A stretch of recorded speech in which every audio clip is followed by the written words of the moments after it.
Graças a Paz, irmãos. Graças a Deus por mais um domingo. Estamos aqui na casa do Senhor para continuar louvando, engrandecendo e adorando ao nome de Deus, desse Deus que é digno de toda honra, de toda glória e de todo louvor. Hoje eu acredito que se a gente fosse para casa agora, a gente já ia abastecido, não é? Que Deus falou aos nossos corações aqui, irmãos. Não é? Através dos louvores, através dos versículos que foram falados aqui, não é? E como eu falei de manhã na escola bíblica dominical, no início de 8h30, muitas vezes a gente não compreende a dimensão do amor de Deus, porque nós não entendemos a dimensão do Deus o qual a gente serve. É muito, muito, muito, muito, muito grande. Obrigado, Adi. É muito grande. Não é? A gente, quando olha para a sua obra visível, quando a gente olha para a natureza, quando a gente olha para o cosmos, quando a gente olha para o mar, para a imensidão das coisas a qual foram criadas por Ele, nós temos uma pequena noção do tamanho da grandiosidade do Deus o qual a gente serve. E que muitas vezes a gente coloca a Deus com limitações, não é? Muitas vezes a gente não tem uma fé suficiente de entender que Deus pode fazer tudo na hora que quer, como quer, e pode fazer tudo em todos, não é? E a gente vai meditar um pouquinho nesta noite sobre o entendimento de Deus. Não que a gente vai entender Deus de uma forma em sua totalidade, porque Deus ele é cognoscível. Deus se revela ao homem de uma forma gradual. Ou seja, o meu conhecimento de Deus hoje é maior do que o meu conhecimento de Deus ontem. E o meu conhecimento de Deus amanhã será maior do que o meu conhecimento de Deus hoje. Ou seja, todo dia eu vou estar crescendo na graça e no conhecimento de Deus. Isso chama-se cognosidade dentro da Bíblia. Não é? É a forma pela qual Deus se revela ao homem de uma forma gradual. Por quê? Porque se Deus fosse se revelar ao homem de uma forma 100%, o homem não iria entendê-lo, porque a mente humana é muito, muito, muito, muito, muito limitada. A gente não consegue compreender Deus dentro daquilo que Ele revela. Não é? Como que a gente vai entender Deus dentro do mundo espiritual? Abre tua Bíblia no livro de Gênesis, no capítulo 1.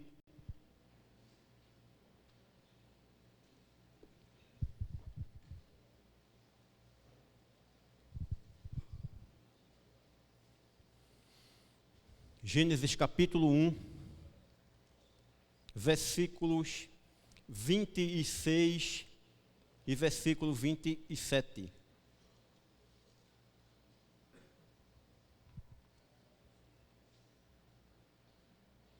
E disse Deus: façamos o homem à nossa imagem, conforme a nossa semelhança, e domine sobre os peixes do mar, e sobre as aves dos céus, e sobre o gado, e sobre toda a terra, e sobre todo réptil que se move sobre a terra.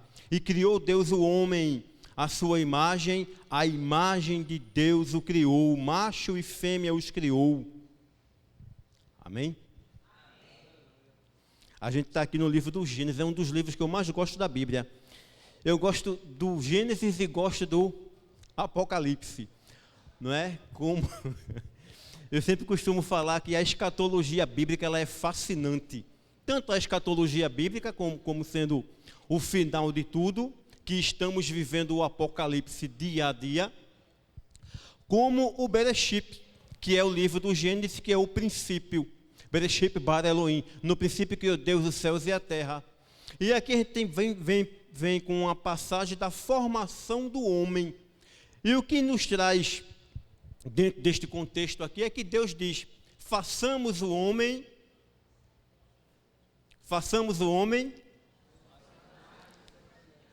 a imagem, conforme a nossa imagem e a nossa semelhança.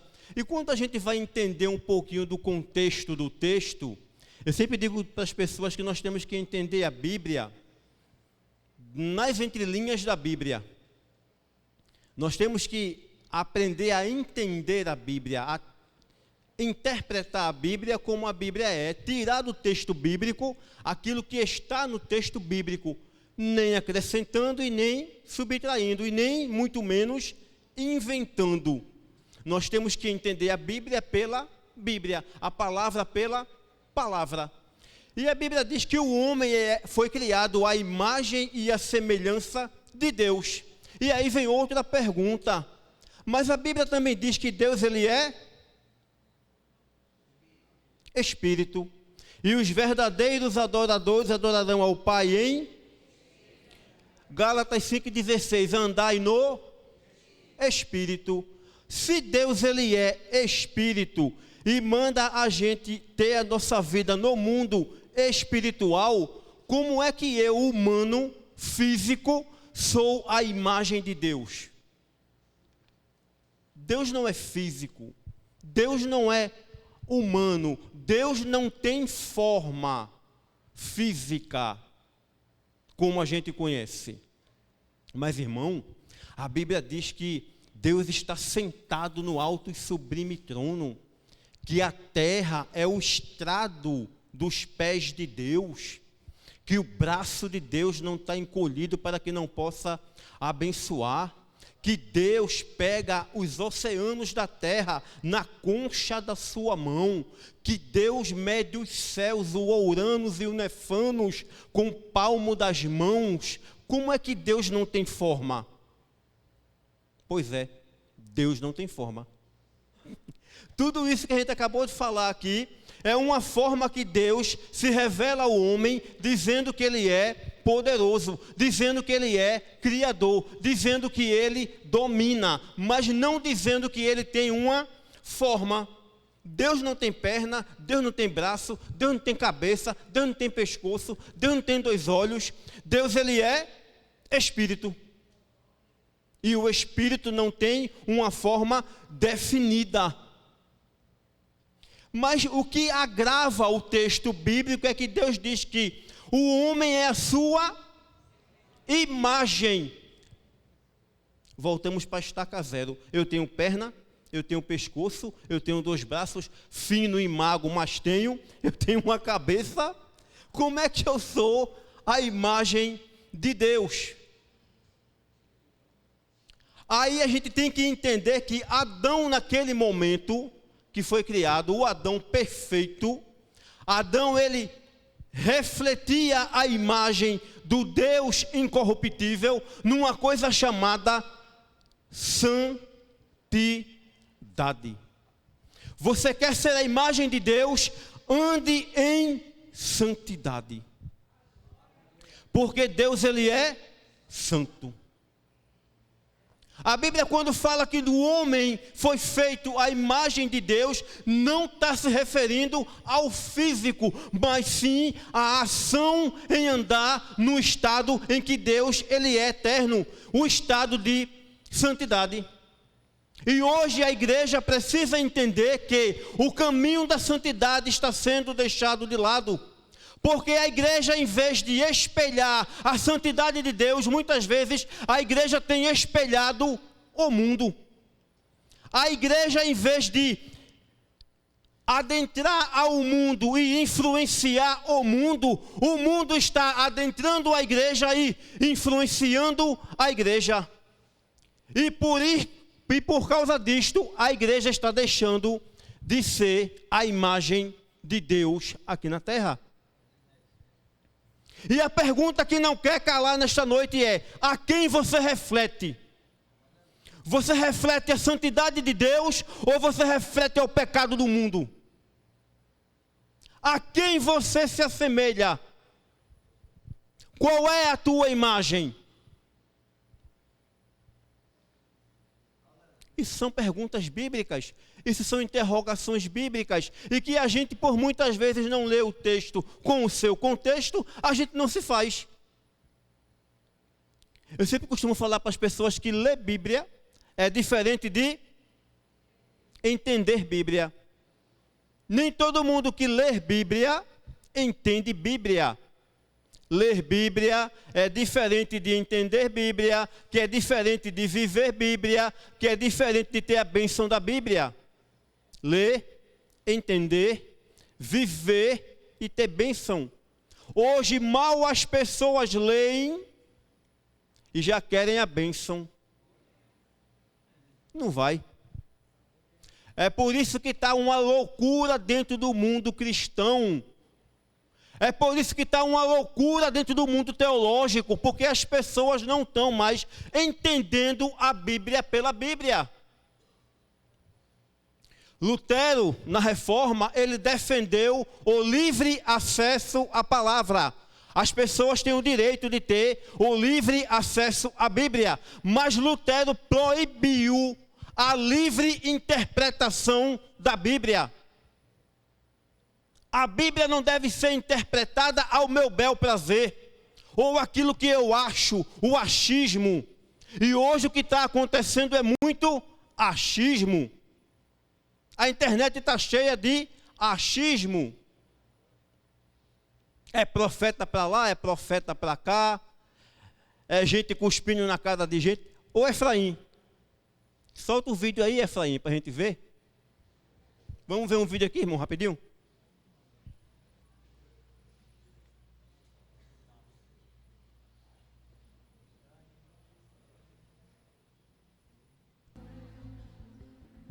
Me deu vontade de sapatear. Olha aí.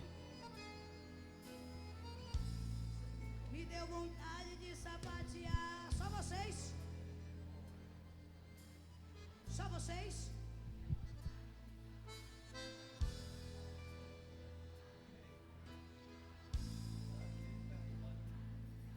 São uns perturbados mental. Me deu vontade de sapatear. Me deu vontade de sapatear. Me deu vontade de sapatear. Eu já tô vendo, olha o mistério de Javá. Me deu vontade.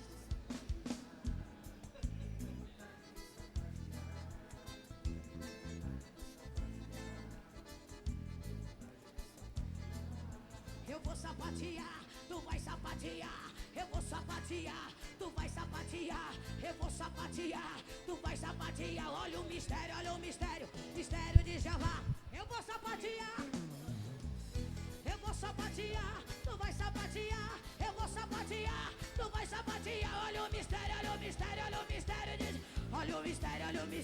mistério de Javá. Olha o mistério de Javá. Olha o mistério de Javá. Mistério de Javá. Eu vou sapatear.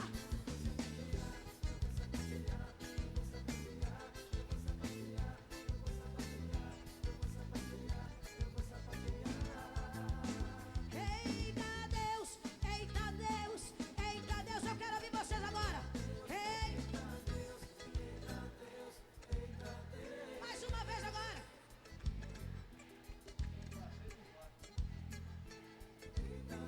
Eita Deus, me deu vontade de sapatear, de sapatear. Olha o mistério de Javá, olha o mistério de Javá, olha o mistério de Javá, olha o Ei!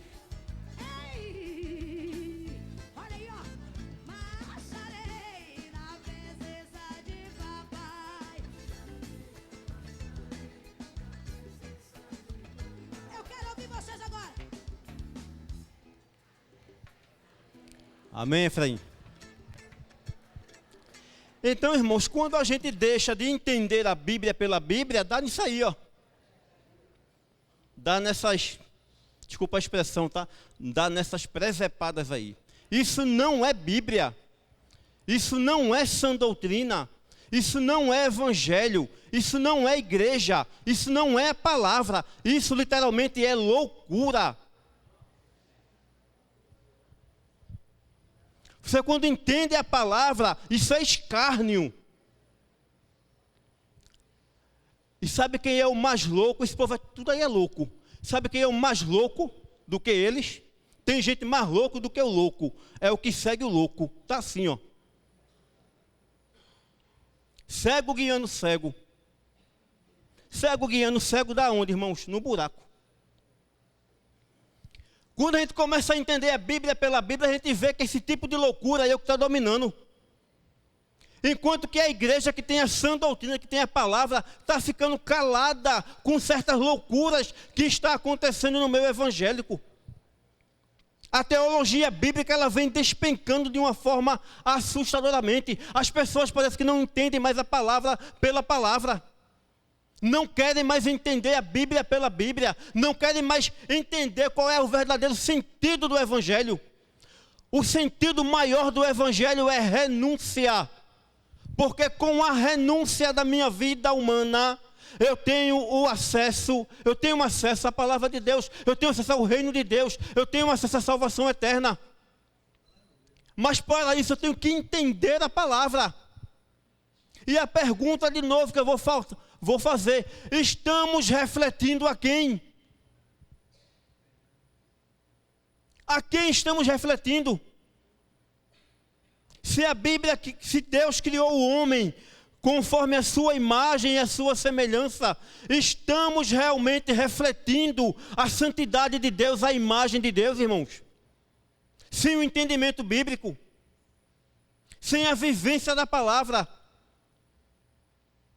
Ou estamos vivendo no mundo de Nárnia?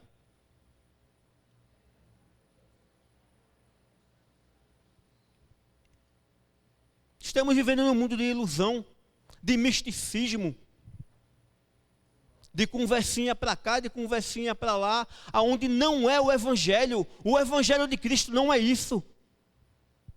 Vocês entenderam a seriedade da coisa, igreja? Estamos vivendo em um caos dentro da igreja. Esse movimento não pentecostal, mas o movimento neopentecostal, isso é loucura. O movimento neopentecostal que saiu de dentro do pentecostalismo, isso é uma loucura, atribuindo a voz do Espírito Santo. Isso não é o Espírito Santo de Deus. Isto é loucura. Isso não é a palavra de Deus, isso é heresia, e o herético não sobe. E a igreja está calada, aceitando tudo e todos. As igrejas agora botaram o nome de igreja inclusiva, aceitando tudo e todos. Isso não é sã doutrina. Vocês estão percebendo, irmãos, a seriedade da coisa, aonde estão tentando levar o Evangelho? Há uma falta de credibilidade. Evangelho é mudança de vida. E esse evangelho, este pseudo-evangelho que a gente viu aqui, não muda a vida de ninguém. Pelo contrário, piora. É engraçado, quando eu quero rir, irmãos, eu vou para ir para o YouTube procurar essas presepadas aí, fico rindo em casa sozinho, quando eu quero rir. Isso é loucura. Travestido de igreja, travestido de crente. Isso aí eu peguei os mais fraquinhos, tá? Tem loucura maior. Isso eu peguei os mais fraquinhos, tá? Tem loucura maior. Tem presepada maior. Eu que não botei aqui. Mas vocês estão entendendo, irmãos, o que é a imagem de Deus? A imagem de Deus é uma vida levada em santidade. Nós temos que entender que imagem de Deus é uma coisa e semelhança de Deus é outra coisa. Eu estou apenas falando aqui da imagem. A imagem de Deus faz com que eu tenha uma fé racional, faz com que eu entenda a palavra de Deus dentro da minha razão. E dentro da razão, tirando a emoção, eu tenho que entender o que é que Deus quer de mim. João 17:17. Santificai-vos na verdade, porque a tua palavra é a... Aonde é que eu encontro a santificação? Na palavra. santificai-vos na palavra. A verdade de Deus é a palavra que ele deixou para o homem. O caminho correto de Deus ao homem é a palavra. Eu tenho que entender a Bíblia pela própria Bíblia, pela palavra.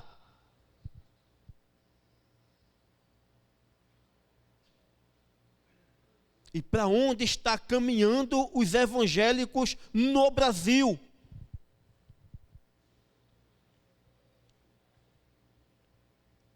Imagem de Deus significa refletir a palavra de Deus, refletir a ordem de Deus. Isso é a imagem que a igreja tem que ter no seu dia a dia. Isso é a imagem que a igreja tem que levar ao mundo. A imagem é a palavra, é anunciar o evangelho e, acima de tudo, viver o evangelho de uma forma plena. Mas para que eu viva o evangelho de uma forma plena, eu tenho que entender que eu tenho que renunciar ao mundo.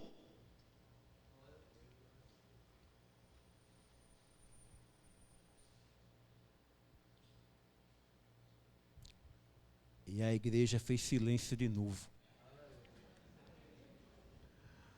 Nós temos que entender, irmãos, que a palavra de Deus, ela é o caminho que me leva ao céu.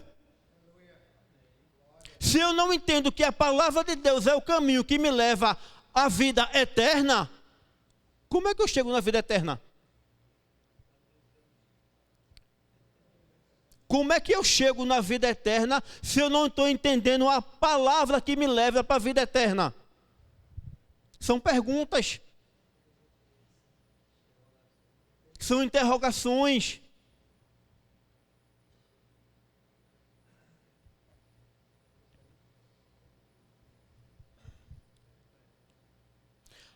Quando eu entendo a palavra de Deus, aí eu vou ter que entender outra situação. Que a palavra de Deus é a verdade, e eu tenho que me santificar na verdade. Aí eu vou lá para Romanos 12, 1 e 2, o que é que ele vai dizer? Romanos 12, 1 e 2, Efraim. O que é que ele vai dizer?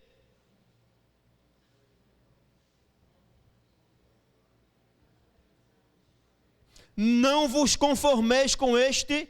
Portanto, irmãos, peço pela misericórdia de Deus que ofereçam o corpo de vocês como sacrifício vivo, santo e agradável a Deus, que é o vosso culto racional. Não se amoldem ao padrão deste mundo, mas transformai-vos pela renovação da vossa mente, que é o culto racional, para que você experimente qual seja a boa, agradável e perfeita vontade de Deus. São mandamentos, irmãos, da boa vida aqui na terra. Para que eu possa entender qual é a boa, perfeita e agradável vontade de Deus na minha vida, eu tenho que primeiro entender que eu tenho que estar em santidade, em comunhão com a palavra. Eu tenho que entender que eu sou a imagem de Deus, para que eu possa andar dentro daquilo que a Bíblia manda. Gálatas 5 e 22, ele dá uma ordem para a gente: andai no Espírito. É uma ordem. Porque quem anda no Espírito não cumpre os desejos da carne. Quem anda no Espírito não cumpre o desejo da carne. Gálatas 5:22, Efraim. Já colocou? Entretanto, o fruto do Espírito é... Não, volta.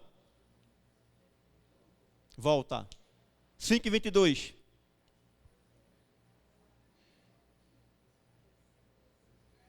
O fruto do Espírito é amor, paz, paciência. Vai para 5:16. Por isso digo, vivam pelo...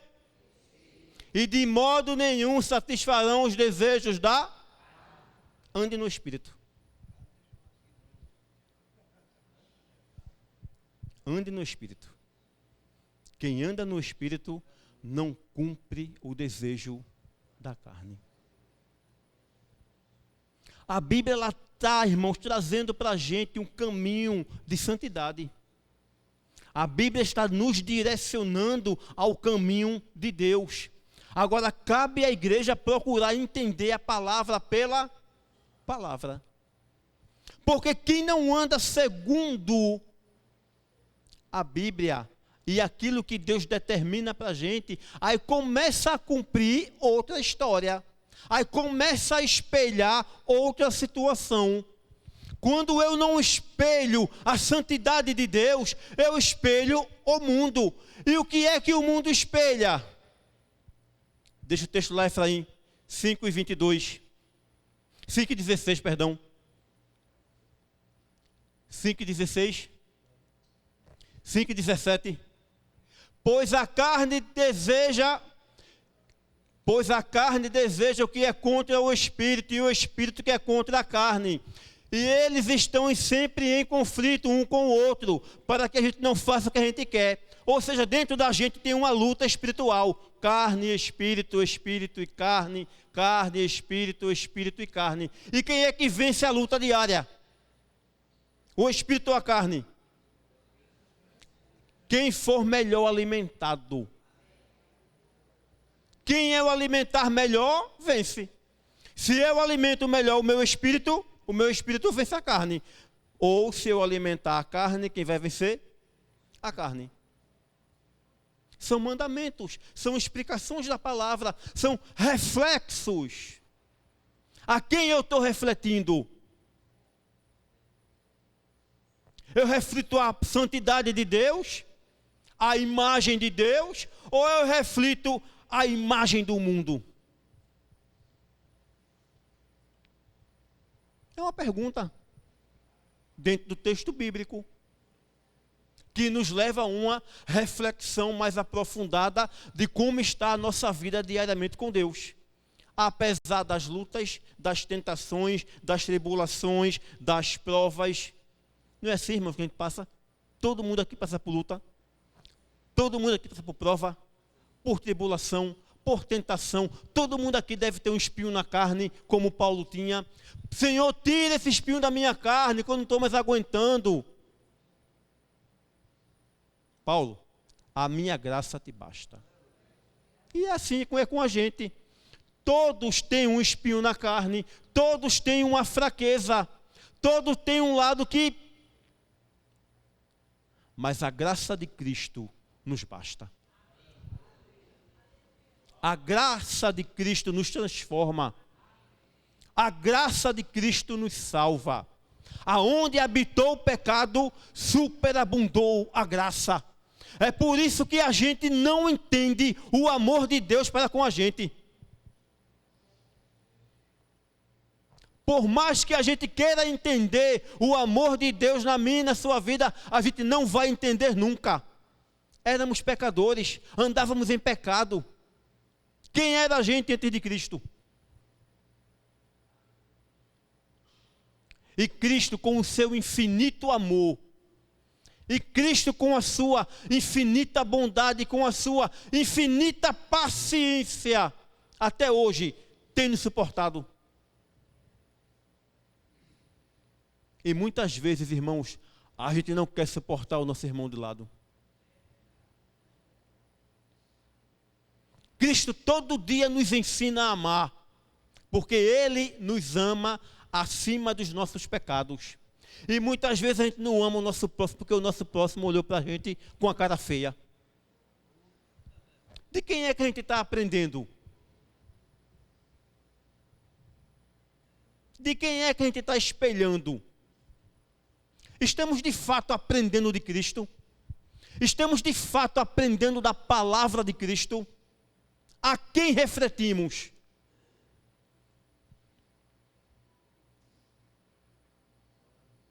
Eu sempre costumo falar para a igreja que dentro da igreja há 5 tipos de igreja e que a gente não pode julgar ninguém.